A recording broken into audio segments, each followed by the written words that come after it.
달라고 기도했어요. 예배 중에 임재하신 하나님께서 너를 만나주시고 만져주시고 예배하신 은혜를 충만하게 부어주시기를 기도했습니다. 하늘의 문이 열리면서 그 은혜가 임하기를 축원합니다. 오늘 우리 광주에서 서울로 이렇게 이제 올라오셔서 식당을 개업하신 나주 곰탕집 김관동 집사님과 허금옥 집사님 네 분이 저희 교회에 70세 이상의 어르신들을 접대를 하시겠답니다. 예배 후에 꼭 가셔서 귀한 음식을 같이 나누시기를 바라요. 12시 10분에 20분에 출발을 해서 가까운 곳에 있으니까 가서 꼭 같이 나누시기를 바라요. 그리고 이 성경 공부 광고가 나간 좀 혼란이 온 것 같아요. 전도사님과 목사님 두 분이서 두 파트로 나누어서 양육반 공부를 하는 겁니다. 김설장 전사님이 하시는 것은 그 교리신학 체계를 이루는, 몸으로 말하면 뼈대를 공부하는 거죠. 성경의 가장 핵심적인 그 공부를 하게 될 것이고, 또 우리 김우성 목사님이 인도하시는 그 내용은 그리스도인들이 주보에 나와 있죠. 그리스도인들이 반드시 갖춰야 될 그런 어떤 품성, 인격, 그 신앙생활 가장 중요한 부분들을 나누게 될 것입니다. 좀 많은 은혜가 되리라 믿어요. 그리고 좀 부담스러운 광고인데, 지난주에 말씀드렸지만 저희 뒤에 교회 뒤뜰 카페가 있는 그 일대, 그쪽이 원래 10명 이상의 공유 지분으로 되어 있었는데 야금야금 저희가 사서 많은 지분을 저희들 확보를 했어요. 근데 한 사람이 저희 교회를 향해서 재판에 회부를 했습니다. 그래서 제가 재판장에 가서 재판도 받고 그랬는데 그 땅을 매입을 해야만 되는 그런 상황입니다. 그래서 8.5평인데 약 3천 한 3,400 정도 들어갑니다. 그래서 성전 부지를 확장시키는데 헌금을 좀 해주시기 바랍니다. 기도 중에 절대 하나님의 일은 억지가 아니고 부담스럽게 하지 말고 하나님의 일에 동참하는 일이니까 꼭 기도 중에 감동되신 분은 약정서에 여러분 약정해 주시고요. 은혜 주신 대로 하나님께 헌금해 주시면 좋겠어요. 그렇게 협력해 주시기를 바랍니다. 지난주에 이어서 계속 말씀을 드리는데요. 우리 믿음에 있어서 아브라함이 인생의 가장 큰 아픔, 슬픈 일을 겪게 되지요. 그렇죠. 뭐니 해도 우리 인생이 살아가면서 제일 슬픈 일은, 제일 고통스러운 일은 가족이 먼저 세상을 떠나는 일이죠. 그래서 사랑하는 가족과 함께 이별을 해야 된다는 것, 이것처럼 슬픈 일이 어디 있겠어요? 아브라함이 80년, 90년 같이 동고동락했던 아내 사라와 이제 이별을 합니다.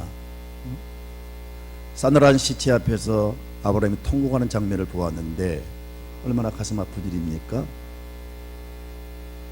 이렇게 죽음이라고 하는 것은 가장 슬픈 일이지만 또 인생을 살아가면서 슬픈 일만 있는 게 아니고 또 좋은 일도 있습니다. 기쁜 일도 있습니다. 살다 보면 좋은 일이 있어요. 너무 낙심하지 마세요. 인생에 살아가면서 가장 기쁜 일이 있다면 뭘까요? 여러 가지가 있겠지만 가정을 이루는 것인 줄 믿습니다. 한 남자와 한 여자가 결혼하는 것, 그리고 그를 통해서 새 생명이 잉태가 되고 탄생한 것, 이것처럼 기쁜 일이 어디 있겠어요? 아브라함이 지난주에 가장 슬픈 그 상황 속에서 싸늘한 그 아내의 시체 앞에서 통곡하다가 내가 이러면 안 되지, 정신을 바짝 차리고 일어나서 그 슬픔을 털어버리고 일어나서 그 해쪽 속 사람에게 나아가서 나는 나그네요, 나는 거류 환자라고 그렇게 선포를 했어요. 나그네 인생의 의식, 제가 지난주에 이 나그네 그 의식을 말씀드렸어요. 나그네는 갈 곳이 있는 사람, 목적지가 있는 사람이 있는가 하면 떠돌이 나그네가 있단 말이에요. 우리 그리스도인들은 하늘에서 파송받은 이 땅의 나그네입니다. 사명이 있습니다. 또 우리가 갈 곳이 있습니다. 그래서 외로운 나그네가 아니고 우리는 소망이 있는 나그네입니다. 나그네 의식을 가지고 살아가는 사람, 바로 이런 사람은 어떤 사람이냐? 세 가지 말씀을 드려서 기억납니까? 나는 이 땅에서 영원히 살 사람이 아니고 나는 반드시 이 땅을 떠날 사람이다. 두 번째는 내가 이 땅에 아무리 많은 걸 쌓아서 그것이 나의 영원한 기업이 아니고 내가 돌아갈 본향 천국에서 예비하신, 하나님 나를 위해서 예비하신 상급, 영원히 영생복락을 누리는 천국이 나의 기업이다. 이렇게 의식하고 살아가는 사람입니다. 세 번째는 우리가 이렇게 슬픈 일을 만났다 할지라도, 이렇게 아내와 혹은 남편과 이렇게 사별의 아픔을 만났다 할지라도 다시 만난다는 그 소망을 가지고 살아가는 사람이 나그네 의식을 가지고 사는 사람들입니다.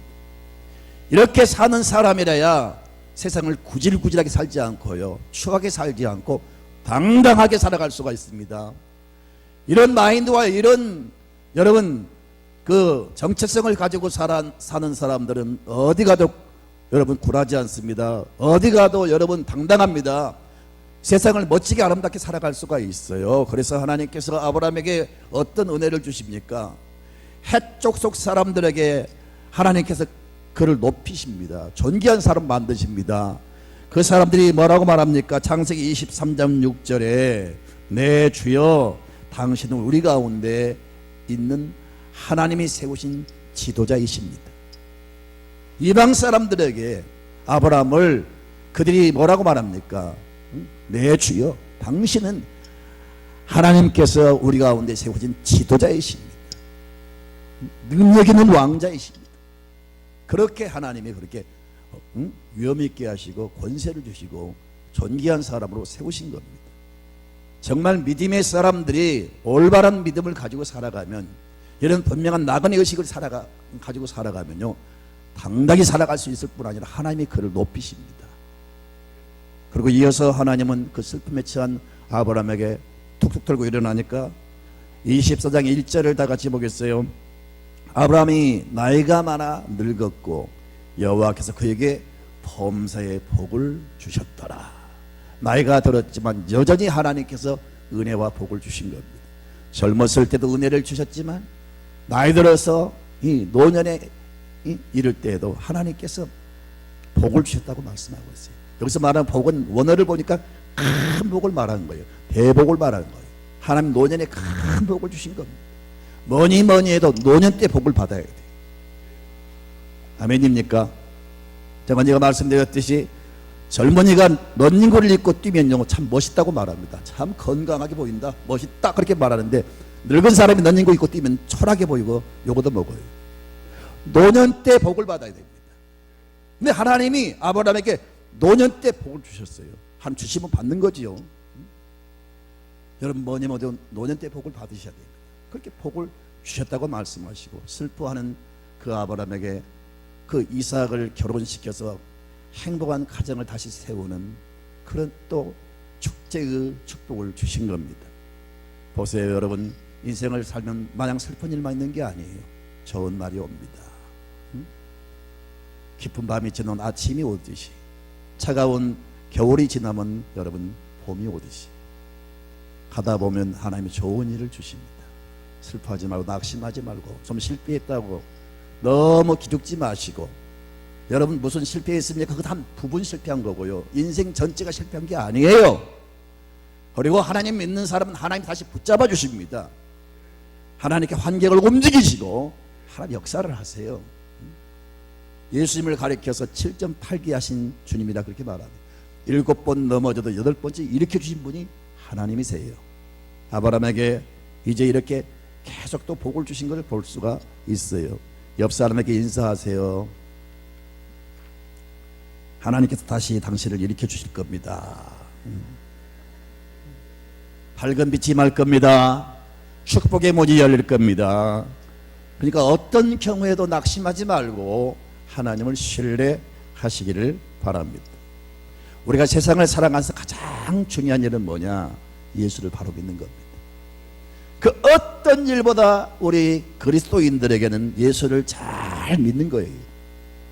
단순히 교회를 다니는 신자가 되지 말고 예수 그리스도를 나의 인격적인 구주로 영접하시고 예수를 영접해야만 하나님의 자녀가 됩니다. 그러면 그때부터 하나님이 우리 아버지로서 우리를 책임져 주십니다. 이 땅을 떠나도 아니 영원토록 하나님은 우리를 책임져 주세요. 그러니까 가장 급선무는, 가장 중요한 일은 예수를 바로 믿는 겁니다. 두 번째 중요한 일이 뭘까요? 다 나름대로 하는 일이 있고 사업을 하고 뭐 여러 가지 다양한 직업을 가지고 일을 하시는데 그 일을 잘하는 것도 중요하지만 우리 그리스도인들은 가장 중요한 일이 뭐냐? 결혼을 잘 시키는 겁니다. 나도 결혼을 잘하고 우리 자녀들을 결혼을 잘 시키는 게 가장 중요한 일입니다. 왜냐하면 하나님께서 우리 가정을 통해서 우리 자손을 통해서 놀라운 구원 계획을 가지고 계시고 우리 가문을 통해서 세상의 열방의 축복의 통로로 삼으시려고 하는 그 계획을 가지고 있단 말이에요. 근데 결혼을 잘못하면요 이것이 깨어진다니까요. 그러니까 어떤 일보다 결혼을 잘 시키는 게 중요합니다.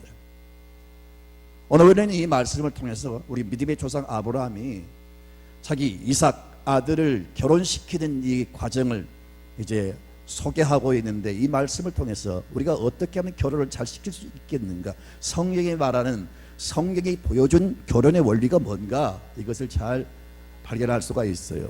사실은 24장 전체를 읽어야 되는데 시간 관계상 다 읽을 수가 없습니다. 집에 돌아가셔서 제가 설명한 말씀들이 함축되어 있으니까 다시 한번 돌아가 보시면 성경이 쏙쏙 들어올 줄로 믿습니다.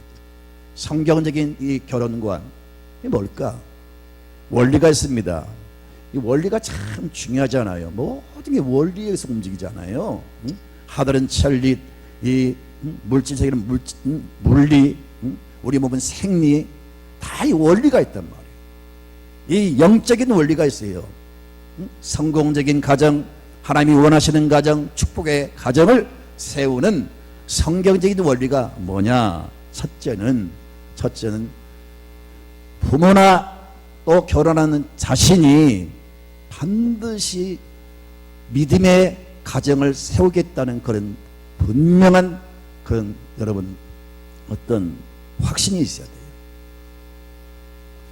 말을 제가 어렵게 했나요? 자녀를 둔 부모나 그리고 결혼을 하는 자신도 반드시 나는 믿음의 가정을 세우리라, 그런 분명한 의식이 있어야 돼요. 아멘입니까? 여러분, 이 하나님의 사람들이 믿음의 사람과 결혼하라, 이것은 절대 명령입니다. 이건 거부할 수 없는 하나님의 절대 명령이에요. 그래서 우리는 원하든 원치 않든 우리는 내 육신의 생각을 버리고 하나님의 말씀을 순종해야 됩니다. 하나님의 명령은 절대 순종해야 될 명령입니다.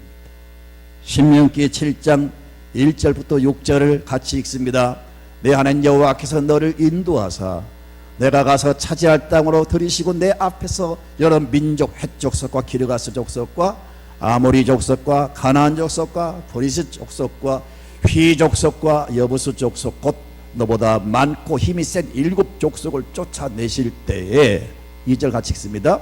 내 하나님 여호와께서 그들을 내게 넘겨 내게 치게 하시리니 그때 너는 그들을 진멸할 것이라. 그들과 어떤 언약도 하지 말 것이요 그들을 불쌍히 여기지도 말 것이며 3절 또 그들과 혼인하지도 말지니 내 딸을 그들의 아들에게 주지 말 것이요 그들의 딸도 내 며느리로 삼지 말 것은 4절 그가 내 아들을 유혹하여 그가 여호와를 떠나고 다른 신들을 섬기게 함으로 여호와께서 너에게 진노하사 갑자기 너희를 멸하실 것임이니라. 하나님이 절대 불신 결혼하지 말라 말씀하고 있어요. 혹시 모르고 했다면 반드시 배우자를 위해서 기도하면서 꼭 믿도록 만들어야 됩니다. 그 어떤 것보다 그 일이 중요합니다. 아멘입니까?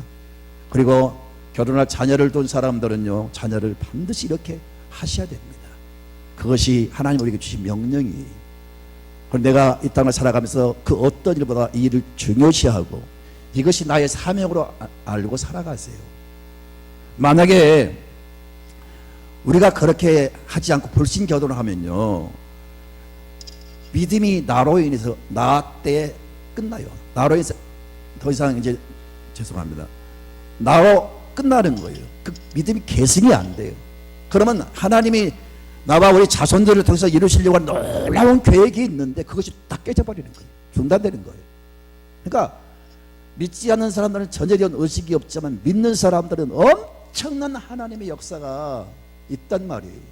근데 불신 결혼함으로 다행히 다 믿게 되면 좋겠는데, 혹 어떤 년은요, 아내가 믿지 않냐므로 남편도 신앙이 결국 흔들려서 하나님 떠난 사람이 많고, 또 남편이 믿지 않냐므로 아내가 신앙을 버리는 경우도 많아요. 여러분, 인류 역사 가운데 가장 큰 축복을 받은 사람이 누굽니까? 솔로몬이죠. 가장 사랑 많이 받고 하나님 만난 사람이고 하나님의 음성을 들은 사람이고, 얼마나 하나님이 그를 아끼고 사랑했습니까? 제가 지난주 수요일 밤에 솔로몬의 그 쇠퇴, 타락을 제가 소개를 했어요. 그런 하나님께 축복받은 사람, 하나님의 사람이지만 원치 않는 불신 결혼을 하게 되니까, 그리고 그것도 한 명이 아니고 1000명을 아내로 맞이합니다. 그 이방 나라에서 시집을 올 때 그냥 온 게 아니고 그들이 믿는 신상을 가지고 들어오므로 자고로 아내의 길 남편이 없다고 밤마다 아내가 속삭거리는 말에 결국은 하나님의 사람 뭡니까 솔로몬이 유혹을 받고 흔들려서 결국은 하나님을 떠납니다. 성경을 보면 솔로몬이 하나님을 떠나요.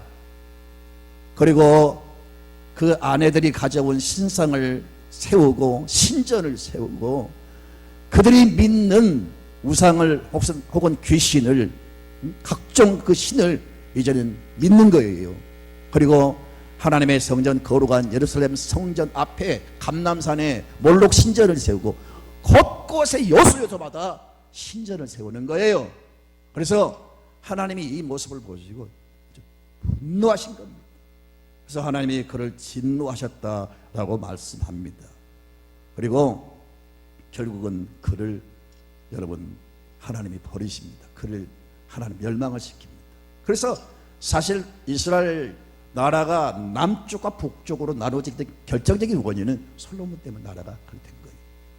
그리고 아까 말씀드린 대로 그 믿음이 그 아들에게 계승이 안 돼요. 그 아들, 여러분, 그 여로보암이 신앙생활 합니까? 결국 끝나는 거예요. 그러니까 불신 결혼을 하면 이런 결과를 낳게 되니까 하나님이 금하신 거예요.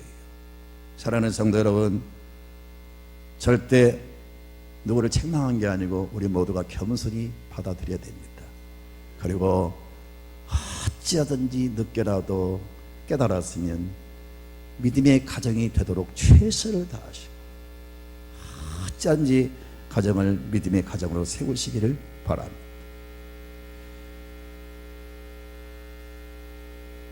그리고 이 아브라함이 지금 나이가 140세입니다. 140세가 됐지만 이 이삭을 믿음의 가정으로 세우려고 얼마나 고민하며 애쓰는가를 성경을 통해서 역력해 볼 수가 있어요. 자, 이제 이삭의 아내 될 사람을 선택하는 데 있어서 그 지역 가나안 땅에서 얼마든지 선택할 수가 있지만 가나안 땅은 믿지 않는 사람들이잖아요. 그러니까 믿지 않는 사람들에게서 신부감을 취할 수 없어서 충성스러운 자기 집 종, 늙은 종 엘리에셀에게 하루는 불러가지고 이 사실을 알리면서 사명을 보여합니다. 너는 이 가나안 땅에서 신부감을 선택하지 말고 내 고향 땅으로 가서 하나님의 그 하나님을 믿는 가정에서 그 신부감을 선택하라. 그 사명을 부여합니다. 그리고 약조를 맺어. 그 늙은 종을 불러다가 자기 이 사타구니 속에 손을 넣게 해요. 손을 넣게 하고 맹세를 하는 겁니다. 약조를 받는 겁니다. 이게 무슨 뜻이냐면요, 사실은요 생식기 거기거든요. 거기다 손을 넣게 했어요. 고대사에서는요 여기에 손을 넣는다고 하는 가장 중요한 약조를 맺을 때 하는 겁니다. 나와 앞으로 태어날 우리 자손들을 두고 맹세한다, 그런 뜻이에요. 이렇게 중요하게 생각했기 때문에 그런 여러분 약조를 맺게 된 줄로 믿습니다. 그래서 아브라함도 참 여러분 믿음의 사람이지만 이 종도 참 믿음의 사람이에요. 주인의 명령을 따라 그대로 순종을 합니다. 낙타 10피를 취해서 거기에 각종 혼수품을 싣고 저 멀리 이제 어디입니까? 메소포타미아 어디입니까? 어디까지 갔어요? 무슨 성으로 갔어요? 나홀성에 이르게 됐죠. 여러분, 성경은 간단하게 적어 있지만요, 지금 아브라함이 사는 지역에서 메소포타미아 그 나홀의 성까지는 800km입니다. 800km. 여러분, 교통수단도 별로 좋지가 않는데 낙타를 이끌고 그 먼 길, 부산을 왕복하는 그 먼 길을 신부감을 얻기 위해서, 믿음의 딸을 찾기 위해서 보내고, 그 가는 모습은 참 경건하고 너무 아름답습니다. 참 하나님의 말씀을 순종하려고 하는 그 모습을 볼 수가 있어요. 사랑하는 성도 여러분, 우리는 정말 잊지 맙시다. 우리 가정을 통해서 하나님 놀라운 계획을 갖고 계신다. 그러나 믿음이 중단되어 버리면 그 모든 계획이 무너진다. 그래서 어떤 일보다 믿음의 가정을 세워야 된다 하는 그 사명의식을 잃지 마세요. 이거 첫 번째 원리입니다. 두 번째는 뭐냐? 결혼은 중요하니까, 그리고 결혼은 하나님의 소관입니다. 그러므로 하나님 앞에 기도를 많이 하시기를 바랍니다. 자, 엘리에셀이 이제 그 주인의 분부를 따라서 그 신부감을 구하기 위해서 멀리 이제 걸어서 또는 낙타를 타고 갑니다. 천신만고 끝에 거기에 도착을 했습니다. 자, 마침 나홀성에 이르러 이제 저녁 때가 돼서 그 여인들이 물을 기르러 나오는 거예요. 샘 어귀에 서서 어떻게 신부감을 선택할 것인가 고민을 많이 했지 않겠어요? 근데 그가 믿음의 사람이에요. 그가 기도의 사람이에요. 그래서 그 문제를 놓고 하나님 앞에 기도하는 장면을 볼 수가 있어요. 12절부터 14절까지 한번 보세요. 천천히 같이 읽습니다. 그는 누구예요? 아브라함의 종 엘리에셀이죠. 그가 이르되 우리 주인 아브라함의 하나님 여호와여. 하나님의 이름을 부르면서 지금 샘 곁에서 지금 하나님께 기도하는 거예요. 응? 우리 주인 아브라함의 하나님 여호와여, 원하건대 오늘 나에게 순조롭게 만나게 하사 내 주인 아브라함에게 은혜를 베푸시옵소서. 성중 사람의 딸들이 물 기르러 나오겠사오니 내가 우물 곁에 서 있다가 같이 읽자니까요. 한 소녀에게 이를 청하건대 너는 물동이를 기울여 나로 마시게 하라 하리니 그의 대답이 마시라 내가 당신의 낙타에게도 마시게 하리라 하면 그는 주께서 주의 종 이삭을 위하여 정하신 자라. 이로 말미암아 주께서 내 주인에게 은혜 베푸심을 내가 알겠나이다. 지금 신부감을 놓고 고민하다가 누구를 선택할 것인가 막막하잖아요. 근데 하나님 앞에 비장한 각오로 지금 기도하는 겁니다. 여인들이 물을 기르러 올 때 한 소녀에게 내가 말을 하겠습니다. 그 물동이를 기울여서 나로 하여금 물 좀 마시게 하라. 그렇게 말을 건네면 제 말대로 물을 떠서 내게 주면 그 사람이 내 주인 이삭을 위해서 하나님이 예비한 신부감으로 알겠습니다. 그리고 내가 몰고 온 낙타에게도 물을 주면은 그것이 바로 사인인 줄 알겠습니다. 그렇게 조건을 걸고 기도를 했어요. 근데 놀라운 사실은요, 하나님이 그렇게 하셨어요. 아리따운 소녀가 물을 기르고 오는 겁니다. 다가가서 이제 물을 떠서 가는 그 소녀에게 다가가서 말을 건넵니다. 그 물통이를 좀 기울여서 내게 물 좀 떠서 내게 다오 하니까 진짜로 이 아가씨가 물을 떠서 주는 거예요. 그리고 말도 안 했는데 그 낙타에게 물을 다 먹이는 거예요. 하나님이 그렇게 조종하시고 움직인 줄로 믿습니다. 응? 여러분, 사막에 거하는 낙타 한 마리가 물을 마시는데 그 용량이 얼마나 많냐면요, 70리터를 마십니다. 70리터. 70리터가 얼마나 되는지 아시겠어요? 개념이 안 섭니까? 원래 70리터를 말 이해를 못 하겠어요? 용량이 얼마 되겠습니까? 회성대로 2-3대 좀 아무튼 한 마리가 물을 그렇게 많이 마셔요. 10마리니까 10필이니까. 그리고 중동의 샘들은요 굉장히 깊어요. 그래서 두레박을 달아가지고 끈으로 쫙 깊은 곳에 내려가지고 또 올리는데 그 물이 얼마나 차겠어요. 보통 2리터 뭐 그 정도 채워서 올라오겠죠. 그러면 그 많은 낙타를 물을 먹이려고 하면요, 이 힘없는 이 아가씨가요 얼마나 힘들겠어요. 그런데 참 지키지도 않았는데 이 엘리에셀의 이 낙타에게 다 먹이는 거예요. 하나님, 내가 그렇게 하면은, 그렇게 하는 걸 보면은 하나님이 붙여준 신부감인 줄 알겠습니다 라고 기도했는데 그대로 하나님 역사를 하세요. 그래서 그 모습을 보고 하나님이 정하신, 하나님이 예비하신 사람이구나. 그래서 끈질기게 이제 물어서 그 집에 가서 정식으로 이제 주인을 대신해서 청혼하는 사실을 알리죠. 자, 그렇게 해서 그 아버지도 마음이 움직이고, 특별히 그 장본인 리브가가 생전 처음 만난 사람인데 이 사람을 믿고 따라가는 거 보세요. 기가 막힌 역사잖아요. 하나님이 움직이시는 거예요. 여러분, 그 먼 길을 따라 나선다는 게 보통 일입니까? 근데 하나님이 다 움직이신 거예요. 이렇게 기도하니까 순조롭게 역사하신 걸 볼 수가 있어요.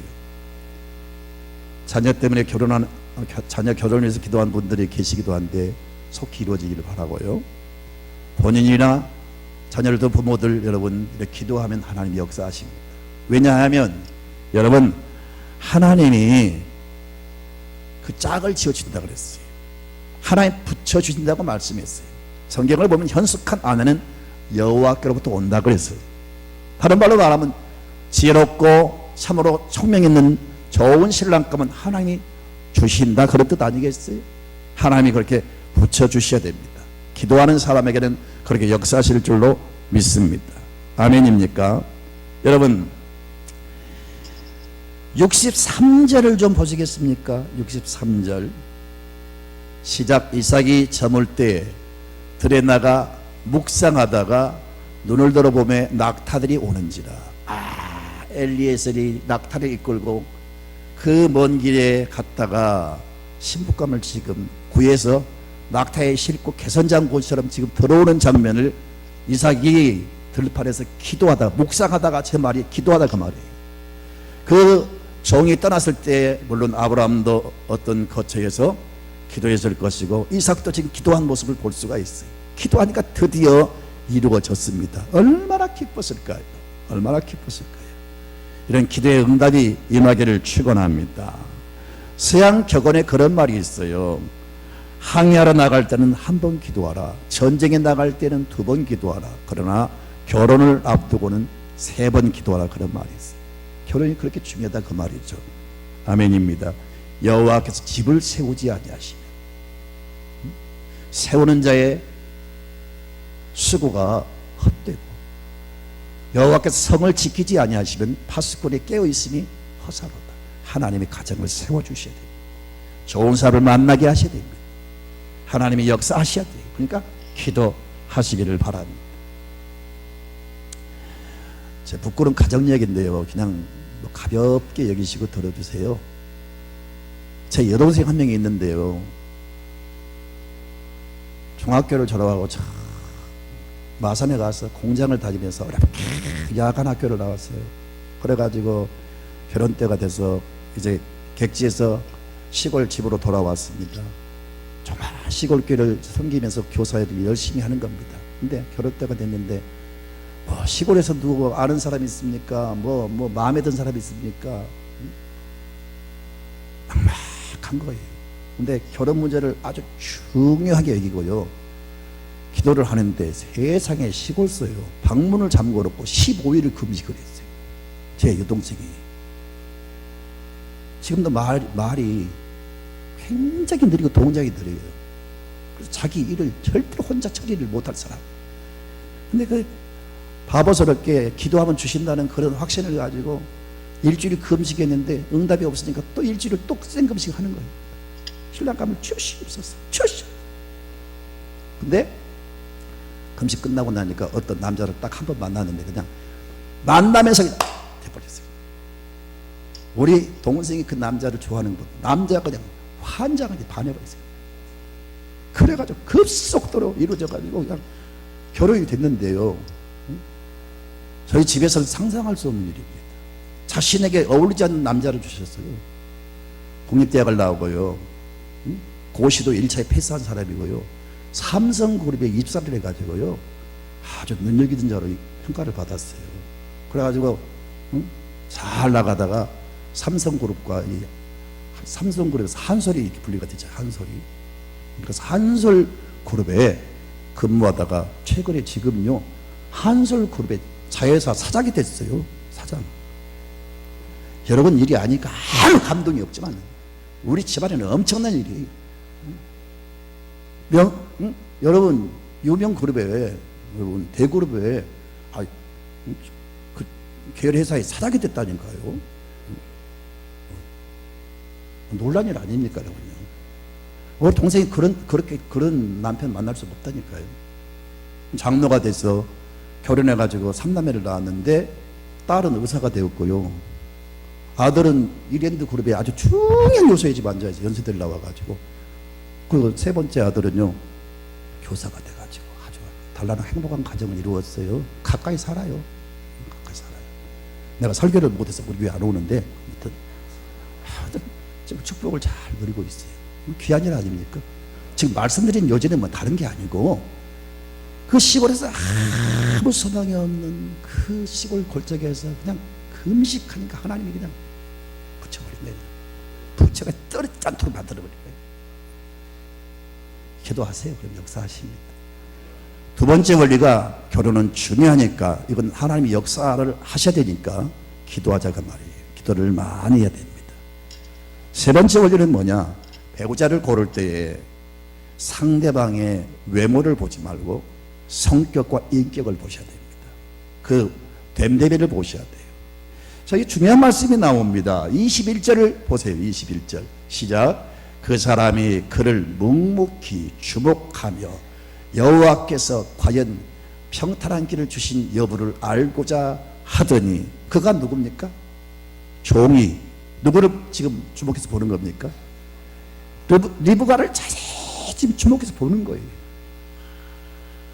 인물이 예쁘냐 안 보냐 그런 걸 보는 게 아니고 그 인격과 그 마음씨를 보는 거예요. 나는 괜히 내가 주인공도 아닌데 내가 막 결혼한 것처럼 가슴이 설리더라고요. 얼마나 이 리브가의 모습이 아름답습니까? 얼굴이 홍당무가 돼가지고 뭐를 드세요. 그 말들을 막 그 연약한 여인이 막 물을 막 길러다가 그 마시게 하는 모습 보세요. 얼마나 이 모습이 아름답습니다. 이게 인물 보고 정한 거겠어요? 그렇습니다. 바로 배우자는 이런 사람을 선택하셔야 됩니다. 외모를 보고 선택하면 반드시 후회합니다. 여러분 잘생긴 것 별거 아니에요. 그거 얼마 안 가요. 길어야 1년입니다. 한 3개월 지나면요 벌써 인물 좋은 것도 별로 그거 뭐 매력적으로 안 보이고요. 그리고 여러분 인물 잘생겼으면 그거 뜯어먹고 살겠어요? 중요한 것은 여러분 나이가 들면서 놀라운 사실은 나이가 40이 넘어서면 인물 평준화가 옵니다. 자기는 막 꾸미고 막 훅가시를 넣고 막 바르고 난리를 치지만요 남들이 볼 때는 그렇게 뭐 아름답게 보이지 않아요. 거의 거기서 거기에요. 제가 미국서 2주간인가 3주간 있다가 영등포 오자마자 영등포를 나가가지고 여기서 내리는 사람들을 이렇게 보는데 어쩌면 똑같을까요? 전부 다 올챙이 눈깔 남들. 잘나지 아무도 없더라고요. 똑같이 보여요. 남들이 바라볼 때 뭐 그렇게 나를 막 멋있게 보지 않아요. 너무 어깨 힘주지 마세요. 나이가 들면서 다 그런 거 사라지고요. 남는 것은 인격이 남습니다. 인격. 그래서 그 인격과 품성, 그 성격, 그 여러분 인간성이 남는 거예요. 그것이 아름다운 거예요. 아멘입니까? 결혼 대상자를 그걸 보셔야 됩니다. 그게 오래 가고요. 참 그런 사람이 가정을 아름답게 세울 수가 있어요. 마지막입니다. 네 번째 원리는 뭘까요? 상대방의 가정 분위기를 잘 보십시오. 어쩔 수가 없습니다. 가정 교육을 받지 못한 사람들, 가정에서 다 학대받고 부모가 늘 싸우는 걸 지켜보고 음란하고 방탕하고 남편이 바람피고 그런 가정에서 자란 사람들은요 역시 자녀들도 그래요. 부전자전입니다. 나는 절대로 그러지 않을 거야. 자기도 나중에 커서 그렇게 되더라고요. 대부분 그래요. 부모한테 질리는 사람들, 나는 절대 우리 아버지처럼 안 산다고 다짐하지만 나중에 자기도 그렇게 똑같이 살아요. 그래서 참 교육도 중요하고요. 중요한 것은요, 그 집안의 화목한 분위기를 보십시오. 가정이 화목한가, 형제끼리 우애한가, 부모를 공경하는가, 더 중요한 것은 하나님을 잘 경외하는가, 이걸 보시기를 바랍니다. 여러분, 이 가정을 보세요. 이제 이 종이 그 리브가를 이제 재촉을 해가지고 그 집에 갔습니다. 다른 사람, 모르는 사람을 가정으로 모시고 가는 게 쉬운 일입니까? 근데 그것도 하나님 역사하신 거죠. 그 소녀를 따라서 이제 그 집에 갑니다. 그 리브가가 오빠 라반에게 이 사실을 알립니다. 라반이 보세요. 한번 볼까요? 29절부터. 리브가에게 오라버니가 있어 그의 이름은 라반이라. 그가 우물로 달려가고 그 사람에게 이르러 30절 그의 누이의 포거리와 그 손의 손목걸이를 보고 또 그의 누이 리브가가 그 사람이 자기에게 이같이 말하더라 함을 듣고 그 사람에게로 나아가미라. 그때에 그가 우물가 낙타 곁에 서 있더라. 라반이 이르되 여호와께 복을 받은 자여 들어오소서. 어찌 밖에 서 있나이까? 내가 방과 낙타의 처소를 준비하였나이다. 그 사람이 그 집으로 들어가매 라반이 낙타의 짐을 부리고 집과 사료를 낙타에게 주고 그 사람의 밭과 그의 동행자들의 발 씻을 물을 주고 그 앞에 음식을 베푸니 그 사람이 이르되 내가 내 일을 진술하기 전에는 먹지 않겠다 하나. 보세요.